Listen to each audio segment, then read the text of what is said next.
దేవుని ఆరాధించడానికి ఆయా స్థలాల నుండి చేరువచ్చిన పరిశుద్ధులు ప్రియులైన ప్రతి వారికి ప్రభువైన యేసుక్రీస్తు నామములో వందనాలు సమర్పిస్తున్నాం. సామెతల గ్రంథం 15వ అధ్యాయము 29వ వచనం చదువుకుంటాం. సామెతల గ్రంథం 15వ అధ్యాయము 29వ వచనం చదువుకుందాం. భక్తిహీనులకు యెహోవా దూరస్తుడు. గత కొన్ని వారాలుగా దేవుని యొక్క గుణాలు, ఆ గుణాన్ని ప్రచురం చేసే బాధ్యత కలిగిన వారు రాజులైన యాజక సమూహం, అంటే క్రొత్త నిబంధనలో క్రైస్తవులు. దేవుని యొక్క గుణాలని ప్రచురం చేసేటువంటి వ్యక్తికి దేవుని యొక్క గుణాలు తెలిసిన వాడై, దేవుని యొక్క గుణాన్ని తను సంపాదించుకున్నవాడై ఉండాలి. తన జీవితానికి అన్వయించుకొని తాను అలాగూ జీవించేవాడై ఉండాలి.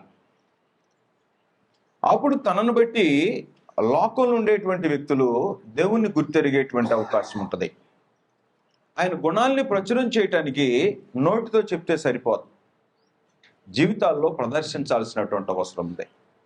ఆయన గుణాన్ని ప్రచురం చేసేటువంటి వ్యక్తులు ఆయన గుణాన్ని ఎరిగి, ఆ గుణాల్ని సంతరించుకొని, ఆ గుణాల్ని తమ జీవితంలో ప్రచురం చేసేటువంటి వాళ్ళు ఉండాలి. వారు నిజంగా రాజులైన యాజక సమూహం. అంటే మేము క్రీస్తు సంఘంలో బాప్తిసం పొందాం, మేము రాజులైన యాజక సమూహం, మేమందరం రాజులమే యాజకులమని విర్రవీగేది కాదు. ఇది రాజులైన యాజక సమూహం అయితే దేవుని గుణాన్ని ప్రచురం చేసే బాధ్యుడివై ఉంటావు. ఎలాగ ప్రచురం చేస్తావు? ఆయన గుణాల్ని సంతరించుకొని, ఆ గుణాల్ని నువ్వు కలిగి ఉండి భూమి మీద సంచరించే వ్యక్తివైతే రాజువే, యాజకుడివే. ఒకవేళ అలా కాకుండా నేను రాజుని యాజకుడిని, రాజైన యాజకుడిని నువ్వు గొప్ప చెప్తే దానివల్ల నీకు వచ్చే ప్రయోజనం లేకపోగా జనులను దేవునికి దూరస్తుని చేస్తావు. అందువలన ఇక్కడ ఏం చెప్తున్నాడంటే, యెహోవా గుణాల్లో ఒక గుణం ఏంటంటే భక్తిహీనులకు యెహోవా దూరస్తుడు. భక్తిహీనులు ఎవరైతే ఉంటారో వాళ్ళకి యెహోవా దూరస్తుడు. ఇప్పుడు మనం చదివాం, యోబు గ్రంథం 34వ అధ్యాయం మనం చదివాం కదా. అందులో 2 సార్లు భక్తిహీనతను గురించినటువంటి ఇన్ఫర్మేషన్ వచ్చింది. ఏం కంప్లైంట్ అంటే, కంప్లైంట్ నెంబర్ 1 ఏంటంటే యోబు భక్తిహీనులతో సహవాసం చేస్తున్నాడు అని.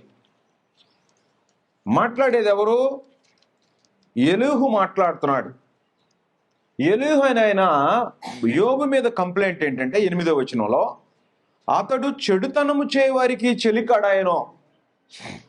చెలికాడంటే ఫ్రెండ్. చెడుతనము చేయవారికి చెలికాడాయనో, భక్తిహీనులకు సహవాసి ఆయనో కంప్లైంట్ అది. ఇప్పుడు నీవు భక్తిహీనులతో సహవాసివేనా? నీ సహవాసం ఎవరితో ఉంది? ఒకవేళ నువ్వు భక్తిహీనులతో సహవాసం చేసేవాడు అయితే దేవునికి ఇష్టమైన వాడు కాదు. దేవుడికి అసహ్యం అది. భక్తిహీనులతో సహవాసం చేసేవాడు దేవునితో సహవాసం చేసేవాడు కాదు. భక్తిహీనులకి సహవాసం చేయకూడదు అని చెప్తున్నాడు. భక్తిహీనులతో సహవాసం చేస్తే దేవునికి విరోధమేనట. గ్రంథం చదువుతాం, 2వ దినవృత్తాంతాల గ్రంథం 19వ అధ్యాయము 2వ వచనం. 2వ దినవృత్తాంతాల గ్రంథము 19వ అధ్యాయము 2వ వచనం. అంటే దేవుడు భక్తిహీనులకు దూరస్తుడు. భక్తిహీనులతో సహవాసం చేయటం కూడా దేవునికి ఇష్టమైంది కాదు. భక్తిహీనులకు సహవాసం చేయకూడదు అన్నాడు. 19వ అధ్యాయము మొదటి 2 వచనాల్లో ఇన్ఫర్మేషన్ ఏంటంటే, యెహోషాపాతు రాజు దగ్గరికి ఈయన ఆహాబు అనేటువంటి భక్తిహీనుడు, ఆహాబు రాజు భక్తిహీనుడు ఏం చేశాడంటే అన్య దేవతను పూజించే ఆ సంతతిలో నుంచి తనకు భార్యను తెచ్చుకున్నాడు. ఆహాబు భార్యకు తన రాచరికాన్ని ఇచ్చాడు. రాజు ముద్రను, రాజుగారి శాసనాన్ని ఎవరికి ఇచ్చాడంటే తన భార్యకు అప్పచెప్పాడు. భార్యకు అమ్ముకున్నాడట. రాజు ఇశ్రాయేలీయుల రాజు దేవుని పక్షంగా రాజ్యాన్ని ఏలుబడి చేయాలి. భక్తిహీనుడు రాజ్య పరిపాలన చేయకూడదు. యోబు గ్రంథం 34వ అధ్యాయం 30వ వచనం. భక్తిహీనులు రాజ్య పరిపాలన చేయకుండానట్లు, వారు ప్రజలను చిక్కించుకొనకుండానట్లు బలవంతులను ఆయన నిర్మూలన చేయుచున్నాడు. భక్తిహీనుడైన రాజు ఎవడైనా ఉంటే, జనులు చేజిక్కించుకోవాలనే ఆలోచనలు ఉంటే, అలాంటి బలవంతుల్ని దేవుడు నిర్మూలన చేస్తాడు. నువ్వు రాజు అయినా భక్తిహీనుడు అయితే, ఈ రాజు మనం చూసేటువంటి యెహోషాపాతు రాజు ఆహాబుతో వీయమందాడట. ఆహాబు రాజు ఇశ్రాయేల్ రాజు. ఇశ్రాయేల్ రాజ్యాన్ని ఏలుబడి చేసే రాజే. యెహోషాపాతు అనేటువంటి రాజు యూదులను ఏలుబడి చేస్తున్నటువంటి రాజు. ఇశ్రాయేల్ రాజ్యం 2 భాగాలైన తర్వాత ఒకవైపున ఇశ్రాయేల్ రాజులు అనేటువంటి వారు 19 మంది ఏలుబడి చేశారు. 19 మంది రాజులు కూడా భక్తిహీనులే. యెరోబాము అనే రాజు మొదలుకొని హోషే అనేటువంటి రాజు వరకు 19 మంది రాజులు. ఆ రాజుల్లో అతి భయంకరమైన పనికి మాలిన వాడు, దేవునికి అసహ్యమైనటువంటి రాజు ఆహాబు లాంటి రాజు ఇశ్రాయేల్ చరిత్రలో లేడు. అలాంటి భక్తిహీనుడితో వియ్యమందాడు యెహోషాపాతు అనేటువంటి ఆయన యూదుల్ని ఏలుబడి చేస్తుండేటువంటి రాజు. ఈయన 18వ అధ్యాయము 2వ దినవృత్తాంతాలు 18వ అధ్యాయము మొదటి 2 వచనాలు. తనకు ఐశ్వర్యమును ఘనతయు అధికముగా కలిగిన తర్వాత యెహోషాపాతు ఆహాబుతో వేయమంది. కొన్ని సంవత్సరములు గతించిన మీదట షమ్రోనులో నుండి ఆహాబు నద్దకు పోయెను. ఆహాబు అతని కొరకును అతని వెంట వచ్చిన జనుల కొరకును అనేకమైన గొర్రెలను పశువులను కోయించి తనతో కూడా రామోత్గిలాదు మీదకు పోవుటకు అతన్ని ప్రేరేపించెను. ఎందుకు చేశాడు? ట్రిక్ ఏంటో తెలుసా? నీకు ఎద్దులు, మేకలు, గొర్రెలను కోసి భోజనానికి పిలుస్తాడంటే ట్రిక్ ఉంటుంది దానిలో, నువ్వు గుర్తించుకోవాలా. ఆ ట్రిక్ ఏంటంటే యుద్ధానికి రామోత్గిలాదు మీదకి వెళ్ళాలి. ఆహాబు రాజుకి ఏం తెలుసు అంటే యూదా రాజు గాని వస్తే దేవుడు నాకు జయమిస్తాడు అనేది లోపల ఉద్దేశం. వీయమందాడు, అందుకని భోజనం ఏర్పాటు చేశాడు. ఆ సందర్భంగా 19వ అధ్యాయము మొదటి వచనం నుండి చదువుతుంటే సంగతులు ఇలాగున్నాయి. యూదా రాజైన యెహోషాపాతు ఏ అపాయమును చెందకుండా యెరూషలేమునందుండు తన నగరుకు తిరిగి రాగా, ఈ కార్యక్రమం చేద్దామని బయలుదేరి వెళ్ళారు ఇద్దరు. వెళితే అక్కడ పరిస్థితులన్నీ తారుమారైపోయిన 18వ అధ్యాయం చదవండి. ఆ సంగతి జరిగిన తర్వాత తిరిగి వచ్చాడట. తిరిగి వచ్చిన తర్వాత ఇన్ఫర్మేషన్ పరముందున దేవుడు ఎక్కడికి వెళ్ళొచ్చాడు? ఇప్పుడు ఈయన ఆహాబు ఇంటికి వెళ్ళొచ్చాడు. ఆయన ఏం చేశాడు? గొర్రెల్ని, పశువులను కోయించి రామోత్గిలాదు మీదకు పోవటానికి ప్రేరేపించాడు. వెళ్ళి ఇంటికి వచ్చాడు. వచ్చిన తర్వాత పరముందున దేవుని యొక్క ఇన్ఫర్మేషన్ వచ్చేసింది. యూదా రాజైన యెహోషాపాతు ఏ అపాయము చెందకుండా యెరూషలేమునందుండు తన నగరునకు తిరిగి రాగా, దీర్ఘదర్శి హనానీ కుమారుడగు యెహూ అతనిని ఎదుర్కొనబోయి దేవుడు యెహూను పంపించాడు. రాజైన యెహోషాపాతుకి ఎలాగూ ప్రకటన చేసినావు, నీవు భక్తిహీనులకు సహాయం చేసి యెహోవా శత్రువులకు స్నేహితుడు అయితివి కదా. యెహోవాకి ఎవరు శత్రులు? భక్తిహీనులు. ఈ భక్తిహీనులు యెహోవాకు శత్రువులైతే వాడితో యోబు సహవాసం చేస్తాడనేది కంప్లైంట్.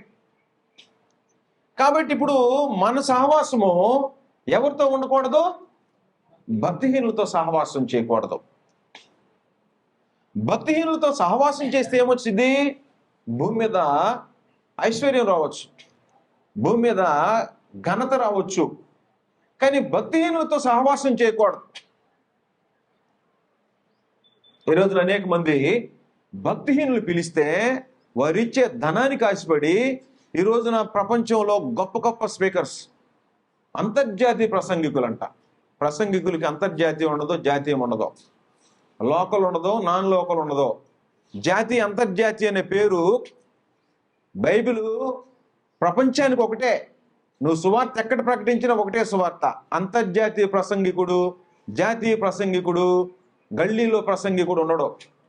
నువ్వు ఎక్కడ మాట్లాడినా ఒకటే ప్రసంగం, ఒకటే బోధ.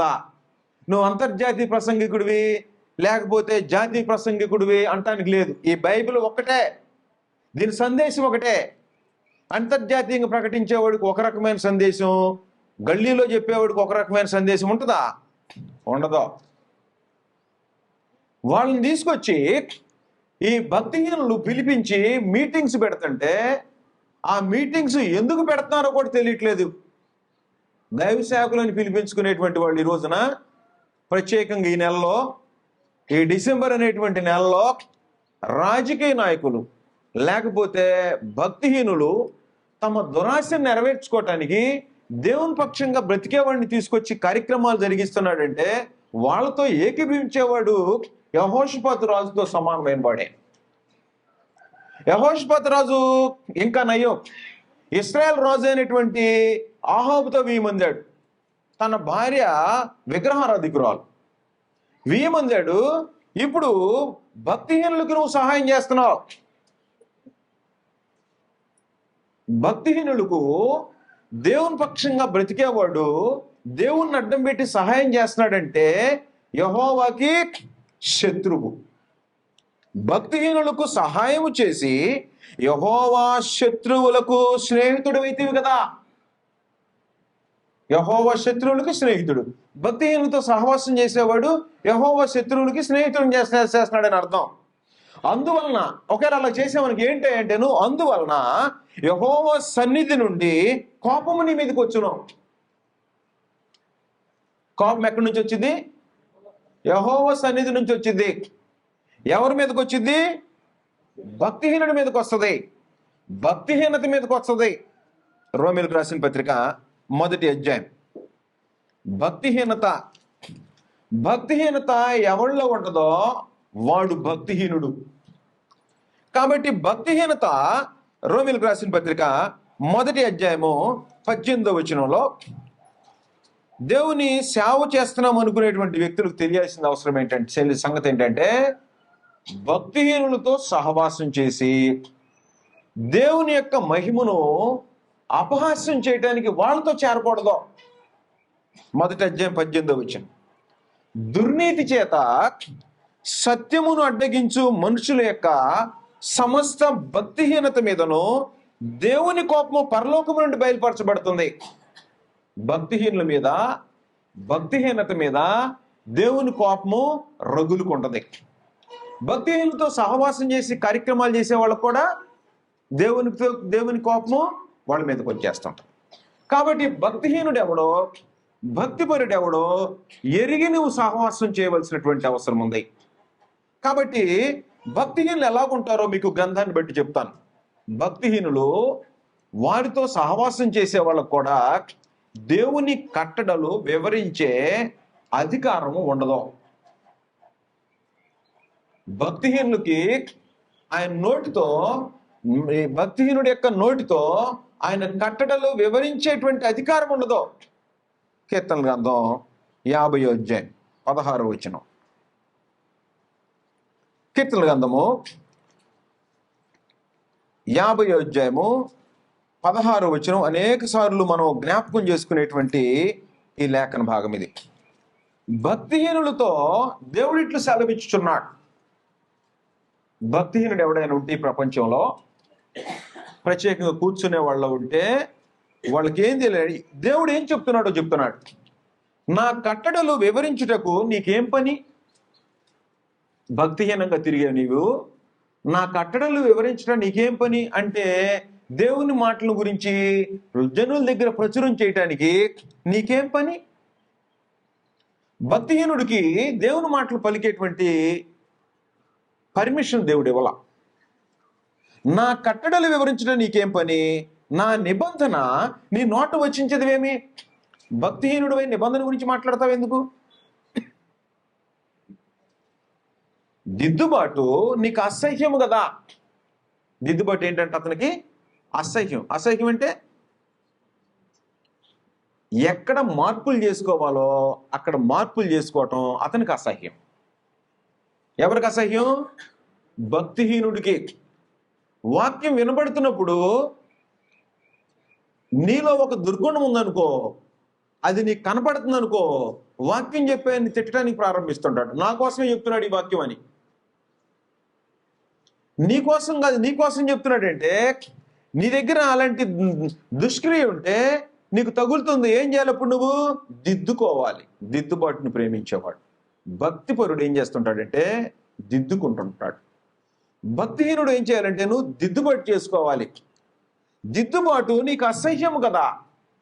దొంగ అన్నాడు. దొంగతనం చేసేవాడికి రోషం వచ్చింది, అంతే కదా. కాబట్టి నీకు రోషం వస్తుందంటే నువ్వు లోపల అది ఉంది అని అర్థం. ఒకవేళ నీకు అది లేదనుకో, నీకు ఎలాగుంటుంది? నేను దొంగను కాదు, నాకేం ఇబ్బంది లేదు అనిపిస్తుంది. కాబట్టి కట్టడలు వివరించేటప్పుడు, దేవుని మాటలు వినబడేటప్పుడు దిద్దుకునే గుణం కలిగిన వాడే ఉండాలి. భక్తిహీనుడై ఉంటే ఏం చేయాలి తెలుసా? అయ్యో దేవునికి విరోధమా నేను మార్చుకుంటా, నా బుద్ధి మార్చుకుంటా అనుకునేటువంటి స్వభావం కలిగిన వాడై ఉండాలి. నీవు నా మాటలను వెనుకకు త్రోసివేసేదవో. భక్తిహీనుడు లక్షణాలు చెప్తున్నాడు. దిద్దుకోడు. మాటలు ఏం చేస్తాడంట? వెనక్కి పక్కన పడే తరచుదాలే, వెనకకు త్రోసివేసేదవు. దొంగను చూచినప్పుడు వానితో ఏకీభవించేదవు. దొంగతనం చేసినాడు అనుకో, వానితో ఏకీభవించేదవు. వానితో ఏకీభవించేదవు. వ్యభిచారులతో నీవు సాంగత్యము చేసేదవు. వ్యభిచారులతో సాంగత్యం చేసేవాడు.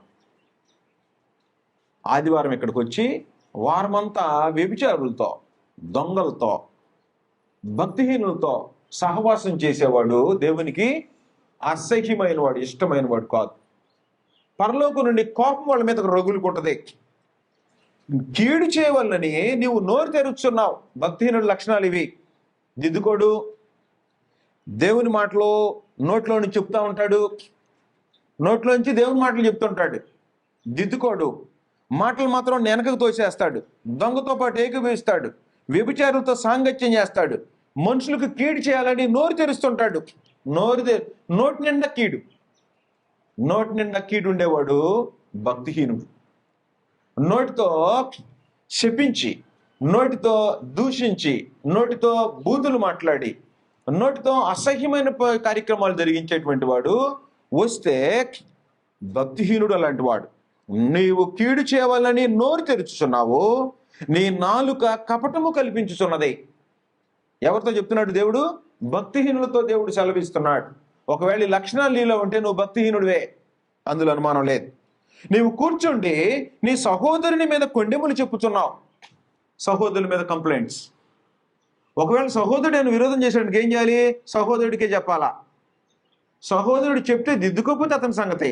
సహోదరుడికి చెప్పు, సహోదరుడా ఎలాగుంది ఆలోచన చేయని చెప్పి. ఈ సహోదరుడి గురించి అక్కడికి వెళ్ళి కంప్లైంట్ చేయొద్దు. అలా చేసేవాడు భక్తిహీనుడు. నీ తల్లి కుమారుని మీద అపనిందలు మోపుచున్నావు. అంటే రక్త సంబంధుల మీద అపనిందలు, నిందలు కాదు అపనిందలు, లేనిపోయి కల్పించి పెట్టేస్తావు అన్నాడు. ఇట్టి పనులు నీవు చేసినను నేను మౌనినై ఉంటిని. ఎవరు మౌనైంది? పరమందుని దేవుడు మౌనంగా ఉన్నాడు. ఇలా చేస్తున్నా కానీ మౌనంగానే ఉన్నా నేను. అందుకు నేను కేవలము నీ వంటి వాడినని అనుకుంటివి. అయితే నీ కన్నుల ఎదుట ఈ సంగతులను నేను వరుసగా ఉంచి నిన్ను గద్దించెదను. ఈ రోజున గద్దింపు జరుగుతుంది నీ కన్నుల ఎదుట. భక్తిహీనుడు అయితే మార్చుకో అనేటువంటిది. దేవుడు భక్తిహీనులతో సహవాసం చేసేటువంటి వాళ్ళని ఏం చేస్తాడంటేను అసహ్యించుకుంటాడు. కీర్తనల గ్రంథం 26వ అధ్యాయం 5వ వచనం. కీర్తనల గ్రంథము 26వ అధ్యాయము 5వ వచనం చదువుతాం. దుష్టుల సంఘము నాకు అసహ్యము. దుష్టుల సంఘము నాకు అసహ్యము, భక్తిహీనులతో సాంగత్యము చేయను. ఎవరు చెప్తున్నారు ఈ మాట? దావీదు చెప్తున్నాడు. దావీదు ఏం చెప్తున్నాడో తెలుసా? హెడ్డింగ్ కూడా దావీదు కీర్తన అని చెప్పి, యెహోవా నేను యథార్థవంతుడినై ప్రవర్తించుచున్నాను, యెహోవా నన్ను పరిశీలించుము, నన్ను పరీక్షించుము, నా అంతరింద్రియములను నా హృదయమును పరిశోధించుము, నీ కృప నా కన్నులెదుట ఉంచుకొని ఉన్నాను, నీ సత్యమును అనుసరించి నడుచుకొనిచున్నాను, పనికి మాలిన వారితో నేను సాంగత్యము చేయను, వేషధారులతో పొందు చేయను, దుష్టుల సంఘము నాకు అసహ్యము, భక్తిహీనులతో సాంగత్యము చేయను. ఎవరు చేయరు? దావీదు చెప్తున్నాడు. కాబట్టి దుష్టులతో సహవాసం చేసేవాడు దేవునికి ఇష్టమైన వాడా? కాదు. అందువలన భక్తిహీనులు ఇలాగుంటారు. ఇంకా భక్తిహీనులు ఎలాగుంటారు? కీర్తన గ్రంథం 37వ అధ్యాయం. యెహోవా భక్తిహీనులకు దూరస్తుడు. దూరస్తుడంటే భక్తిహీనుడు ఎంత పిలిచినా వాళ్ళకి దగ్గరికి రాడు దేవుడు, దూరంగా ఉండిపోతాడు. 37వ అధ్యాయము 21వ వచనం. కీర్తన గ్రంథం 37వ అధ్యాయము 21వ వచనం. భక్తిహీనులు అప్పు చేసి తీర్చకయుందురు.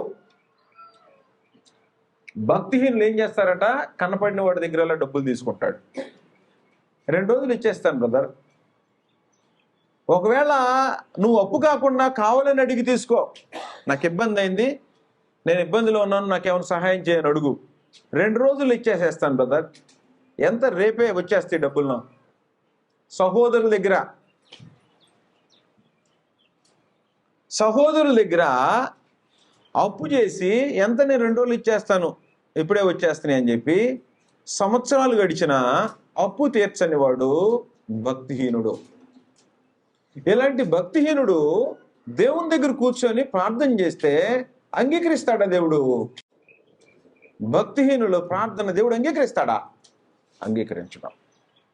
భక్తిహీనులతోనే సహవాసం చేయొద్దని చెప్తుంటే, భక్తిహీనులకు యెహోవా శత్రువు అని చెప్తుంటే, అప్పు చేసి తీర్చకుండా ఉండేటువంటి వాడు భక్తిపరుడా? భక్తిపరుడు కాదు. భక్తిహీనులు అప్పు చేసి తీర్చుకొని ఉంటారట. వాళ్ళు ఎలాగుంటారో తెలుసు. వాళ్ళు 37వ అధ్యాయంలోనే 32వ వచనం చదువుతాం. భక్తిహీనులు నీతిమంతుల కొరకు పొంచి ఉండి వారిని చంపజూతురు. భక్తిహీనుడు యొక్క లక్షణం ఏం చేస్తుంటాడట? నీతిమంతులను చంపాలని చూస్తుంటాడు భక్తిహీనుడు. కాబట్టి నీతిమంతుడిని మొట్టమొదట హత్య కయ్యను ఎవరిని చంపాడు? హేబేలును చంపాడు. ఎవరు భక్తిపరులు వీళ్ళిద్దరిలో? హేబేలు భక్తిపరుడు, తన దేవునికి కొవ్విన వాటిని తీసుకొచ్చాడు, శ్రేష్టమైన వాటిని తీసుకొచ్చాడు.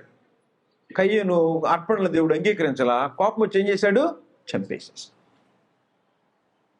కాబట్టి భక్తిహీనులకి ఇదే 17వ అధ్యాయము తర్వాత చదువుతాం ఈ సంగతి. 28వ వచనం. ఏలయనగా 37వ అధ్యాయమే కీర్తన గ్రంథం 37వ అధ్యాయము 28వ వచనం. యెహోవా న్యాయముని ప్రేమించువాడు, ఆయన తన భక్తులను విడువడు, వారెన్నటికి కాపాడబడుదురు. ఎవరు? తన భక్తుల్ని. భక్తిహీనుల సంతానము నిర్మూలమగును. భక్తిహీన సంతానం ఏమైపోద్ది? నిర్మూలమైపోద్ది. భక్తిహీనుడు ఉన్నాడు అనుకో, ఆ భక్తిహీనుడి యొక్క సంతానం నిర్మూలమైపోద్ది. ఈ భక్తిహీనుల సంతానము నిర్మూలన చేసిన పరమందుల దేవుడు రికార్డ్ చేసి చూపించాడు. మొదటి రాజుల గ్రంథంలో భక్తిహీనుల యొక్క సంతానము నాశనం చేసేసాడు పరమందుల దేవుడు. మొదటి రాజుల గ్రంథంలో 12వ అధ్యాయం.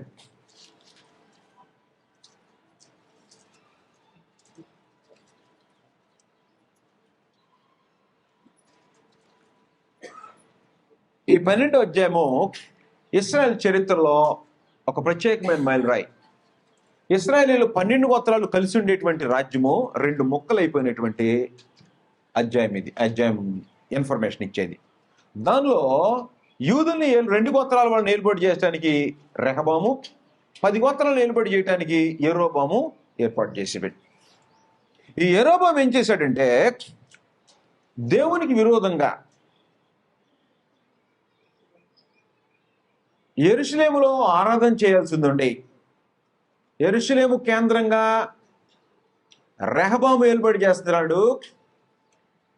షమ్రోన్లో లేకపోతే బేతేల్లో దానిలో 2 చోట్ల దూడలను పెట్టి ఇశ్రాయేల్ అనేటువంటి జనంలో 10 గోత్రాల వాళ్ళని పక్కకు తొలగించినటువంటి రాజు యెరోబాము. దేవునికి విరోధంగా భక్తిహీనమైన కార్యక్రమాలు చేశాడు. ఆ భక్తిహీనమైన కార్యక్రమాలు చేసి ఏం చేశాడంటే 33వ వచనం, 13వ అధ్యాయం 33వ వచనం, 12వ అధ్యాయం చదవండి, 13 చదవండి.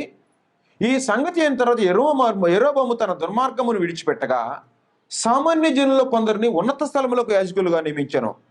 తనకిష్టులైన వారిని యాజకులుగా ప్రతిష్ఠించి వారిని ఉన్నత స్థలములకు యాజకులుగా నియమించెను. యెరోబాము సంతతి వారిని నిర్మూలము చేసి భూమి మీద ఉండకుండా నశింపజేయనట్లు ఇది వారికి పాప కారణమాయను. అంటే యెరోబాము సంతతి భూమి మీద లేకుండా నాశనం అయిపోయిందంటే అర్థం ఏంటి? యెరోబాము ఎలాంటి వాడు? భక్తిహీనుడు. ఏ భక్తిహీనుడు దేవునికి విరోధంగా కార్యక్రమాలు చేశాడు. మనుషులకు విరోధంగా చేస్తే ఒక రకం, దేవునికి విరోధమైన కార్యక్రమాలు 10 గోత్రాల వాళ్ళని తిప్పాడు. యెరోబాము చేసినటువంటి దుర్మార్గాన్ని అనుసరించి మిగిలిన 18 మంది రాజులు కూడా ఏలుబడి చేశాడు. ఒక మార్గం వేశాడు, ఆ మార్గంలో కూడా వెళ్ళిపోతున్నాడు. 18 మంది రాజులు, ఏ రాజు కూడా భక్తిపరుడు కాదు. అందుకని ఏం చేశాడంటే ఆ రాజుల్ని అశ్షూరీలకి, షల్మనేశ్వర్ అనేటువంటి రాజుకి బానిసలుగా అప్పగించేసేసాడు. ముందుగానే వెళ్ళిపోయారు వాళ్ళు. అందువలన భక్తిహీనత అనేటువంటిది దేవునికి విరోధమైంది. భక్తిహీనుడు రాజ్యం చేస్తే ఆ రాజ్యం నాశనం అయిపోతుంటది. కానీ ఏం చెప్తున్నాడంటే నీతిమంతులైతే కదలబడకుండా ఉంటారట, కదల్చబడకుండా నిలబడి ఉంటారు, నిత్యము నిలిచేటువంటి కట్టడ వలె ఉంటారట. సామెతల గ్రంథం 10వ అధ్యాయం 24-25 వచనాలు చదువుతాం. సామెతల గ్రంథం 10వ అధ్యాయము 24-25. భక్తిహీనుడు దేనికి భయపడునో అదే వాని మీదకి వచ్చును, నీతిమంతులు ఆశించినది వారికి దొరుకును. సుడిగాలి వీచగా భక్తిహీనుడు లేకపోవును. భక్తిహీనుడు ఏం చేస్తాడు?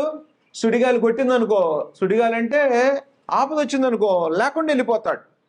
నీతిమంతుడు నిత్యము నిలుచు కట్టడం వలె ఉన్నాడు. నీతిమంతుడు అయితే ఎలా ఉంటాడు తెలుసా? నిత్యము నిలిచేటువంటి కట్టడం వలె ఉంటాడు.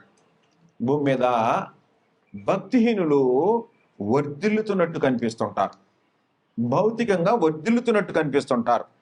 యోబు గ్రంథంలో మనం చూసినట్టయితే, యోబు గ్రంథంలో భక్తిహీనులను చూసి ఎలా వర్ధిల్లుతున్నారో ఆ వర్ధిల్లేదాన్ని చూస్తున్నాడట. వాళ్ళు ఎలాగూ నాశనం అయిపోతారో కూడా వివరాలు చెప్పాడు. భక్తిహీనులు ఎలాగుంటారో ధ్యానం చేస్తున్నాం మనం. భక్తిహీనులు ఎలాగుంటారో చూస్తే మనం అలాగ ఉండకుండా ఉండటానికి అవకాశం ఉంటుంది. భూమి మీద భక్తిహీనుడు బ్రతుకుతున్నప్పుడు ఎలాగుంటుందో ఇలాగ చెప్పేసేసాడు యోబు గ్రంథం.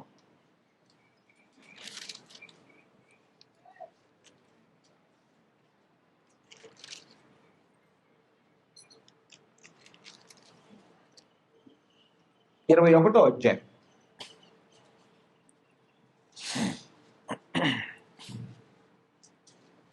7వ వచనం నుండి 13వ వచనం వరకు చదువుతాం. భక్తిహీనులు ఎలా బ్రతుకుదురు? భక్తిహీనుడు ఎలాగుంటాడో కీర్తన గ్రంథం 50వ అధ్యాయం చూసాము. భక్తిహీనులు ఎలా బ్రతుకుతుంటారో మనం చూడొచ్చు. బైబిల్ చెప్తుంది, గ్రంథం చెప్తుంది. బయట మనకి ఇలాంటి పరిస్థితులు కనిపిస్తుంటాయి. వాళ్ళు చూసినప్పుడు మనం ఏమనుకోవాలి? వీళ్ళు భక్తిహీనులని మనం గుర్తుపెట్టుకోవాలి. వారు వృద్ధులై బలాభివృద్ధి ఎలా నొందుదురు? వారుండగానే వారితో కూడా వారి సంతానము, వారి చూచుచుండగా వారి కుటుంబములు స్థిరపరచబడుచున్నవే. భక్తిహీనులు ఎలా వర్దిల్తున్నారు ఇప్పుడు లోకంలో? కోట్లు కోట్లు, వందలు వేల కోట్లు సంపాదిస్తున్నారు. కనపడుతుంది కదా కంటి ముందు.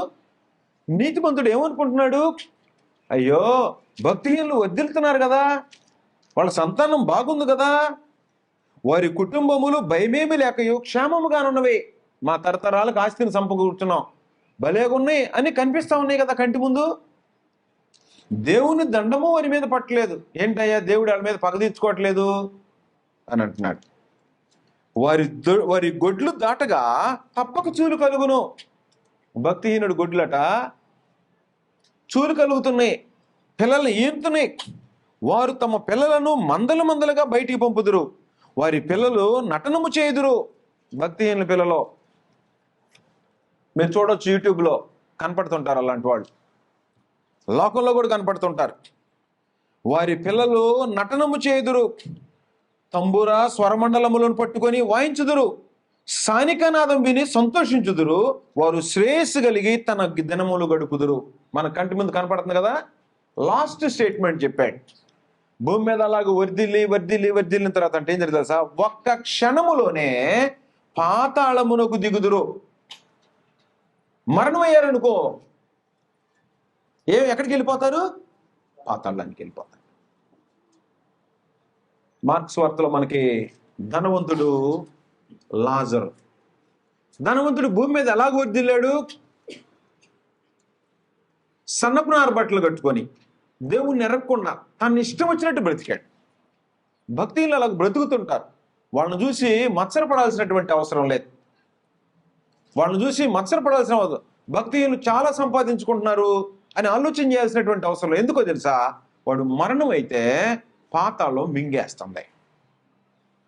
యుగయుగాలు వాడి గతి ఆపేది కాదు, ఎవడు ఆపేది కాదు.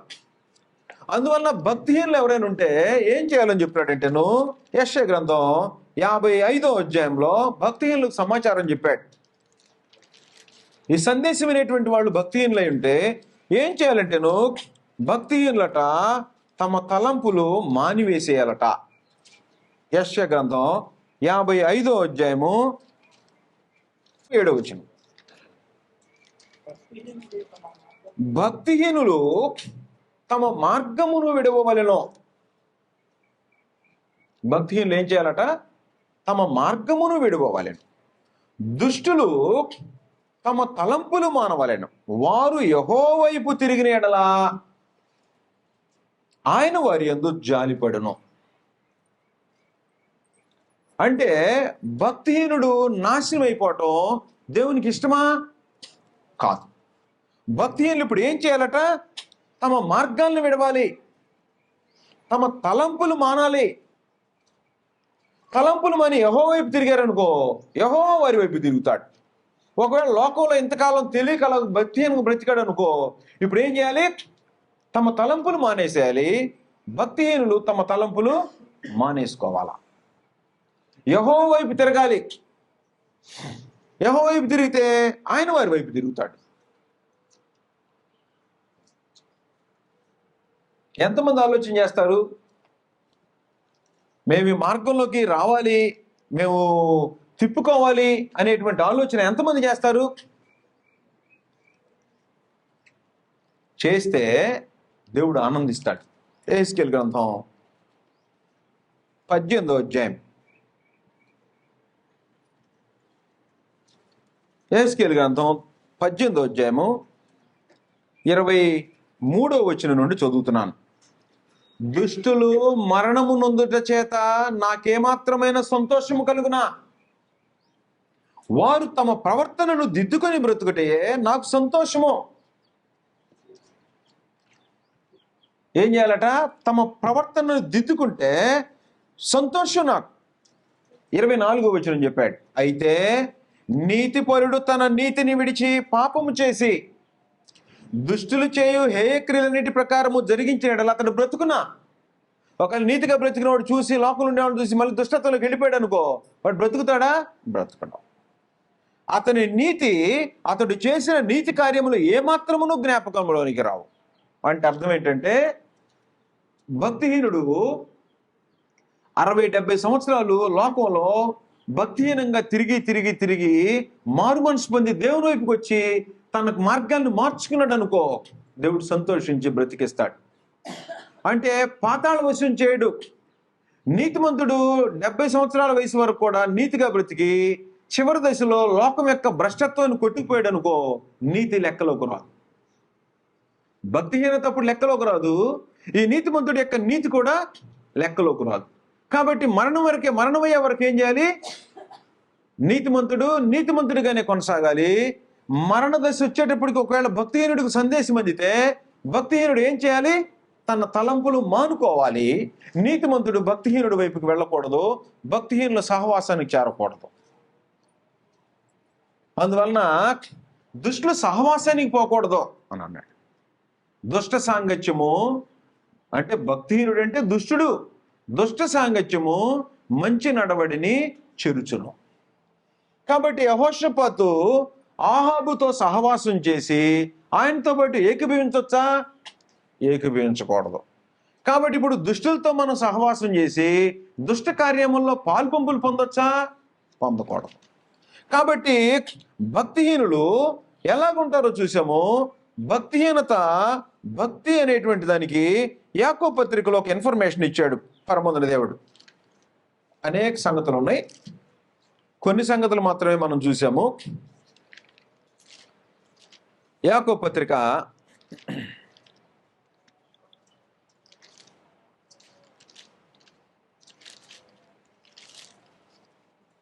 1వ అధ్యాయం. యాకోబు పత్రిక 1వ అధ్యాయంలో భక్తి అనేదానికి నిర్వచనం చెప్పినటువంటిది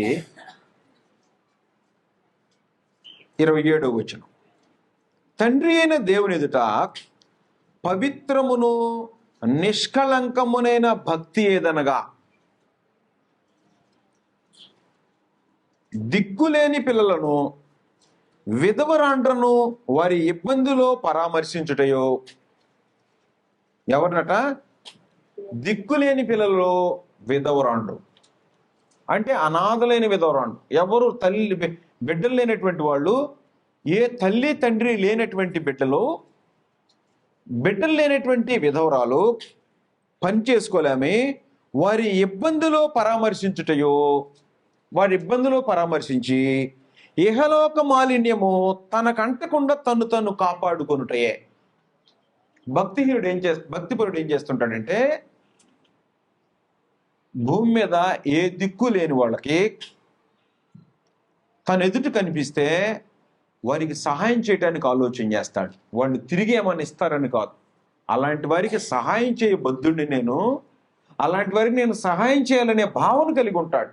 అది దేవుని యొక్క గుణం. దేవుడు దరిద్రులను లేవనెత్తేవాడు, దీనులై దరిద్రంగా ఉండేవాడిని లేవనెత్తేవాడు. దేవుని గుణం కలిగిన వాడు ఎవరి వైపు ఉంటుంది మనసు? దిక్కులేని వారి ఎడల విధవరాండ్రని పరామర్శించడానికి మనసు కలిగిన వాడే ఉంటాడు. ఆ మనసు కలిగిన వాడు ఏం చేస్తాడంటే ఇహలోక మాలిన్యం, ఈ లోక సంబంధమైనటువంటి మలినం ఏది కూడా తనకు అంటకుండా ఈ సహాయం చేసేటప్పుడు ఇహలోక మాలిన్యం అంటకుండా కాపాడుకుంటూ ఉంటాడు. ఒకవేళ భక్తి 26వ వచనం, ఎవడైనను నోటికి కళ్ళెము పెట్టుకొనక తన హృదయమును మోసపరుచుకొనుచు భక్తి గలవాడినని అనుకునేలా వాని భక్తి వ్యర్థమే. అంటే నోటికి వచ్చినట్టల్లా మాట్లాడకూడదు. చదివాం కదా కీర్తన గ్రంథం 50వ అధ్యాయము. నోటికి వచ్చినట్లా ఏది పడితే అది మాట్లాడటానికి కుదిరే కార్యక్రమం కాదు. అందువలన భక్తిపరుడు అయితే ఏం చేయాలో చెప్తుంది 3వ అధ్యాయం, యాకోబు పత్రిక 3వ అధ్యాయం 8 నుంచి 12 వచనాలు చదువుతాం. ఏ నరుడును నాలుకను సాధు చేయనడు, అది మరణకరమైన విషముతో నిండి ఉన్నది, అది నిరర్గళమైన దుష్టత్వమే. నోరు తెరిస్తే ఇక ఎట్టుంటుందో చెప్పడానికి వీలు కాదు అలాంటిది. దీనితో తండ్రి అయిన దేవుని ప్రభుని పెద్ద తండ్రి అయిన దేవుని స్తుతింతుము, ప్రభువును స్తుతింతుము. దీనితోనే దేవుని పోలికగా పుట్టిన మనుషులను శపింతుము.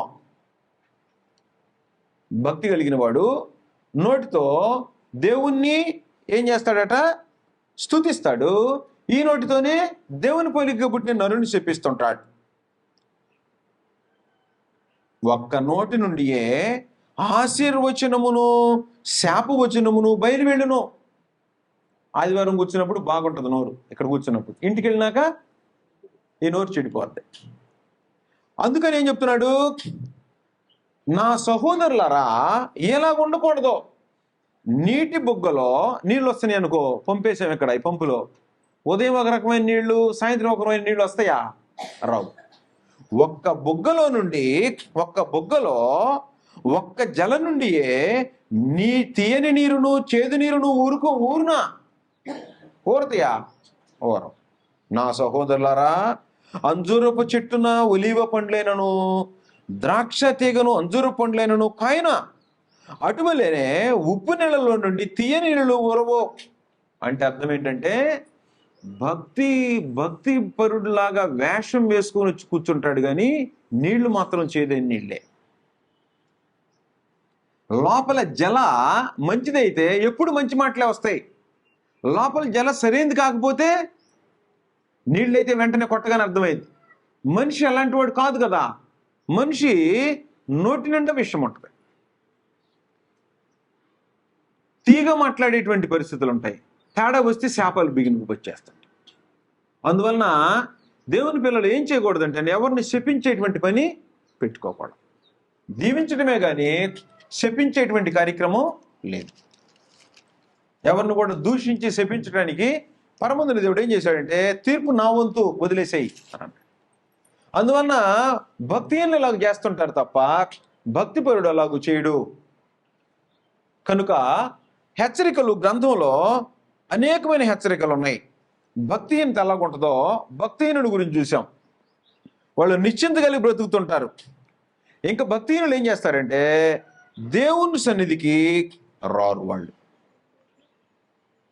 భక్తిహీనుడట ఏం చేయడంటేను, దేవుని సన్నిధికి రాడు. వాడు దేవుని సన్నిధిలోకి రాడు. ప్రసంగి గ్రంథం 8వ అధ్యాయము 13వ వచనం. ప్రసంగి గ్రంథం 8వ అధ్యాయము 13వ వచనం చదివితే భక్తిహీనుడి గురించేటువంటిది సొలొమోను వివరించి రాసి పెట్టేశాడు. భక్తిహీనులు ఒకవేళ దేవుని సన్నిధికి వచ్చారనుకో, ఏం చేయరో తెలుసా? భక్తిహీనులు దేవుని సన్నిధిని భయపడరు. దేవుని సన్నిధికి వచ్చినా కూడా ఏం చేయరు? భయపడరు. భక్తిహీనులు దేవుని సన్నిధికి రారు. ఒకవేళ వచ్చినా ఏం చేయరు? భయపడరు. దేవుని సన్నిధికి వచ్చి అట వాళ్ళు భయపడరు. గనుక వారికి క్షేమము కలుగుదనియు వారు నీడ వంటి దీర్ఘాయువును పొందకపోదురనియు నేను ఎరుగుదును. అందువలన యోబు గ్రంథం 13వ అధ్యాయము 16వ వచనం, రాడు వస్తే భయపడ్డు అని చెప్పాడు. యోబు గ్రంథం 13వ అధ్యాయము 16వ వచనం, ఇదియో నాకు రక్షణార్థమైనదొకను, భక్తిహీనుడు ఆయన సన్నిధికి రా తెగింపడో. ఒకవేళ భక్తిహీనుడై ఉండి వేషధారణ వేయటానికైతే వచ్చి కూర్చుంటాడు. వచ్చి కూర్చున్న కూడా ఏం చేయడు? దేవునికి భయపడ్డావు. కాబట్టి భక్తిహీనుడు భక్తిహీనతను వదిలిపెట్టకుండా దేవుని సన్నిధికి వచ్చి కూర్చుంటే భయపడ్డావు. రావాలంటే భయపడతాడు. దేవుని సన్నిధికి వస్తే ఏం జరిగిద్ది? దేవుని మాటలు వినబడుతుంటాయి. దేవుని మాటలు విన్నప్పుడు లోపలికి జరపడ్డాయి అనుకో, తనలో ఉండే భక్తిహీనత, తనలో ఉండే పాపము, తనలో ఉండే దుష్టత్వం బయటకు వచ్చేస్తుంటది. కాబట్టి అలా బయటకు వస్తున్నప్పుడు దాన్ని కడుక్కుంటా, అంటే తన మార్గాన్ని దేవుని వైపు కన్నా తిప్పుకుంటాడు. తిప్పుకోలేని వాడు దేవుని సన్నిధికి రాకుండానే వెళ్ళిపోతాడు. నటించేవాడైతే అక్కడే కూర్చొని భయపడకుండా కూర్చుంటాం. ఇక్కడికి అనేక మంది వచ్చారు. వాళ్ళల్లో 2-3 ఏం చెప్పారంటే, వచ్చే వారం రావట్లేదు సార్ మేమన్నా. ఏంటి, ఏమైనా ఇబ్బంది ఉందా అనండి. మీ వలన ఏమి ఇబ్బంది లేదు, కానీ ఇక్కడ కూర్చోవాలంటే చాలా ఇబ్బందిగా ఉంది మాకు. వాక్యం ఏంటంటే మాకే చెప్పినట్టుంది, మాలో లోపాలన్నీ కనబడుతున్నాయి, అవి దిద్దుకోవటానికి ప్రస్తుతం మాకు కుదరట్లా. దిద్దుకున్నప్పుడు వస్తాం. 2 వారాలు వచ్చి వెళ్ళిపోయాడు ఒక ఆయన, ఎలక్ట్రికల్ డిపార్ట్మెంట్లో పనిచేసే ఒక ఆయన. ఇద్దరు ఈయన కాదు, వచ్చి చెప్పి వెళ్ళిపోయిన వాళ్ళు ఉన్నారు. వచ్చి చెప్పారు, నిజాయితీ చెప్పి వెళ్ళిపోయారు. ఏం చెప్పారంటే మేము ఉండలేకపోతున్నాం, వెళ్ళిపోతాం, దిద్దుకునేటప్పుడు వస్తాం అని. అంటే తమ తలంపులు మానకుండా వచ్చి కూర్చుంటే యెహోవాను గురించి లెక్క చేయకుండా ఉండాలి, పట్టించుకోకుండా వచ్చి కూర్చొని వెళ్ళిపోవాలి. లేదంటే ఆయన సన్నిధికి రావాలంటే భయపడేటువంటి పరిస్థితి. అందువలన భక్తిహీనులు ఇంకెలాగుంటారో చెప్తాం. భక్తిహీనులట వాళ్ళు కదులుచుండేటువంటి సముద్రం లాగుంటారట. భక్తిహీనులు ఎలాగుంటారు? కదులుచుండేటువంటి సముద్రం లాగుంటారు. భక్తిహీనులు కదులుచున్న సముద్రం అంటే అర్థం ఏంటి? సముద్రం ఎప్పుడన్నా ఆగిద్దా? సముద్రం పొరలటం ఎప్పుడన్నా ఆగుద్దా? ఆగదు. భక్తిహీనుడు కూడా అలాగే ఆగడు. యెషయా గ్రంథం 57వ అధ్యాయము 20వ వచనం. యెషయా గ్రంథం 57వ అధ్యాయము 20వ వచనం. భక్తిహీనులు కదులుచున్న సముద్రము వంటి వారు, అది నిమ్మళింపనేరదు. దాని జలములు బురదను మైలను పైకి వేయును. సముద్రం ఎలాగూ దాని లోపల నెమ్మలించకుండా లోపల ఉండే మురికంతా బయటికి వేసుకుంటుందో, ఈ భక్తిహీనుడు కూడా నోరు తెరిచి తన భక్తిహీనత, తన దుర్మార్గాన్ని అంతా బయటికి మాట్లాడుతూనే ఉంటాడు. మాట్లాడుతుంటే ఏం బయటకు వస్తుంటది? దుర్మార్గం అంతా బయటకు వచ్చేస్తుంటది. కదులుచున్న సముద్రం ఎలాగూ జలము బురదని మైలను పైకి తీసుకొచ్చిద్దో, లోపల ఉండేటువంటి దాన్ని ఏం చేస్తుంది? దుష్టత్వాన్ని బయటికి నెట్టేస్తుంటాడు. లోపల నుంచి ఏం వస్తుంటది? సముద్రం నుంచి ఏం వస్తుంటది? బురద మైల. బురద లోపల ఉండేటువంటి బురద మొత్తాన్ని బయటికి నెట్టుకొచ్చేస్తుంటది. దుర్మార్గుల్లో ఉండేటువంటి దుర్మార్గత మొత్తం నోరు తెరిస్తే బయటకు వచ్చేస్తుంది. దుష్టులకు నెమ్మది ఉండదు చెప్పాడు. ఇలాంటి వాళ్ళకి ఏముండదు? నెమ్మది ఉండదు. పడుకుంటారు కానీ నెమ్మది ఉండదు. అందువలన కొత్త నిబంధనలో ఒక హెచ్చరిక జారీ చేయబడింది. ఏం చేయాలి మనం? ఏం చేయాలంటే, ఒకవేళ భక్తిహీనత మీద దేవుని కోపం రగులుకుంటుంది, మనం అలా ఉండకుండా ఏం చేయాలంటే భక్తిహీనతను విడిచిపెట్టాలి. భక్తిహీనతను విడిచిపెట్టి శుభప్రదమైన నిరీక్షణ నిమిత్తము ప్రభువైన యేసు ఎప్పుడు వస్తాడా అని ఎదురు చూస్తుండాలట. ప్రభువైన యేసు ఎప్పుడు వస్తాడు అని ఎదురు చూసేటువంటి వాడు భక్తిపరుడు. ప్రభువైన యేసు వస్తే ఏం జరిగిద్ది? పాపికి భయం వేస్తుంటది. అమ్మో క్రీస్తు వస్తే నన్ను తీసుకెళ్ళి ఏం చేస్తాడు అనే భయం ఉంటది. భక్తిపరుడు కనుకో క్రీస్తు వస్తే ఏం చేస్తాడు? నన్ను తీసుకెళ్తాడు. పెళ్లి చేసుకునే పెళ్లి కుమార్తె, పెళ్లి కుమారుడు వస్తున్నాడంటే ఆనందిస్తుందా? బాధపడిద్దా? పెళ్లి రోజు దగ్గర పడుతుంది అనుకో, ఎట్లుంటది? ఆనందంగా ఉంటది. సంఘము పవిత్రాలైన కన్యక, క్రీస్తు ఎప్పుడు వస్తాడా? ప్రదానం చేయబడిన కన్యక. ప్రదానం చేయబడిన కన్యక ఏమి ఎదురు చూస్తుంటది? వివాహం ఎప్పుడు జరిగిద్దా అని ఎదురు చూస్తుంది. తన భర్తతో ఆనందించాలని ఎదురు చూస్తుంటది. సంఘము, భక్తి కలిగినటువంటి సంఘము, ఇందాక చదివా దుష్టుల సంఘం అని. భక్తులు ఉండేటువంటి సంఘం అయి ఉంటే ఆ సంఘం దేని కొరకు ఎదురు చూస్తుంటది? ప్రభువైన యేసు ఎప్పుడు వస్తాడా అని ఎదురు చూస్తుంటది. ఆ వ్యక్తి ఎదురు చూస్తుంటాడు. ఆ వ్యక్తి ఎదురు చూస్తే ఏం జరిగింది? వెళ్ళిపోతే నెమ్మది ఉంటుంది అక్కడ. ఈ లోకంలో ఉండే ఇంకేం శ్రమలు ఉండవు, బాధలు ఉండవు. దేవుని సముఖానికి వెళ్ళిపోతాం, యుగ యుగాలు ఆనందిస్తాం అని ఎదురు చూస్తుంటాడు. తీతుకు రాసిన పత్రిక 2వ అధ్యాయం. క్రైస్తవులకు ఏముండాలో చెప్తున్నాడు. ఏముండాలి అని అంటే, తీతుకు రాసిన పత్రిక 2వ అధ్యాయము 12వ వచనం చదువుతాం. 11-12.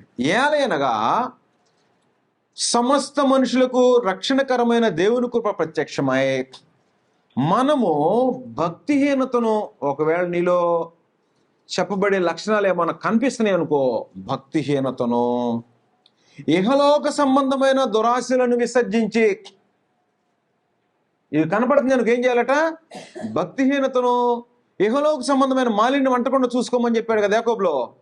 ఇహలోక సంబంధమైన దురాశలను విసర్జించి శుభప్రదమైన నిరీక్షణ నిమిత్తము, అనగా మహాదేవుడును మన రక్షకుడైన యేసుక్రీస్తు యొక్క మహిమ ప్రత్యక్షత కొరకు ఎదురు చూచుచు ఈ లోకములో స్వస్థ బుద్ధితోనూ నీతితోనూ భక్తితోనూ బ్రతుకుచుండవలనని అది మనకు బోధించుచున్నది.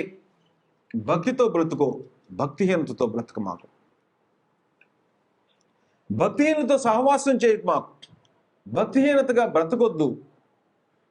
భక్తిహీనతను విడిచిపెట్టు. నీతితో, స్వస్థ బుద్ధితో, భక్తితో బ్రతుకుతూ ఉండు. యథార్థమైన భక్తితో బ్రతుకుతా ఉండు అనేది పరమందుని దేవుడు మనకు అందించేటువంటి సందేశమే. కాబట్టి ఒకవేళ అలాంటి భక్తిహీనత మనకు కనిపిస్తుంటే ఏం చేయాలి? మనం వెంటనే మార్గాలను మార్చుకోవాలి, దిద్దుకోవాలి, దిద్దుబాటుని ప్రేమించాలి. నీతి, యథార్థమైన భక్తి, యథార్థమైన భక్తి, దిక్కులేని పిల్లల్ని, విధవరండ్రను వారి ఇబ్బందులు పరామర్శించటం, ఇహలోక మాలిన్యము తన కంటకుండా చూసుకోవటము నిజమైన భక్తి, అది నిష్కళంకమైన భక్తి అది. కాబట్టి ఇహలోక మాలిన్యం అంటకుండా చూసుకునేవాడు ఖచ్చితంగా